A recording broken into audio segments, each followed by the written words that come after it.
कर्नाटक, महाराष्ट्र आणि गोवा या 3 राज्यांना जोडणाऱ्या महत्त्वाच्या घाटमार्गावर म्हणजे चोरला घाटावर एवढ्या मोठ्या रकमेची दरोडीची घटना घडल्याची तक्रार नोंदवण्यात आली होती। मात्र महाराष्ट्राच्या विशेष तपास पथकाने एसआयटीने सखोल चौकशी केल्यानंतर धक्कादायक सत्य समोर आलं आहे। तपासानुसार चोरला घाटात कोणतीही दरोडा घडलेली नसल्याचे स्पष्ट झाले आहे।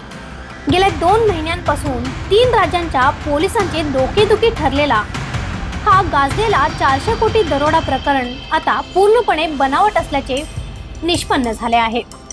या प्रकरणात खोटी तक्रार दिल्याचा आरोप असलेल्या महाराष्ट्रातील उद्योजक संदीप पाटील यांच्या विरोधात कायदेशीर कारवाईची तयारी सुरू असून त्यांच्या अटकेची शक्यता वर्तवली जात आहे। या प्रकरणाचे सत्य बाहेर आल्यानंतर तिन्ही राज्यात मोठी चर्चा रंगलेला हा कथित 400 कोटी दरोडा आता एक बनावट कथा ठरल्याचे स्पष्ट झाले आहे।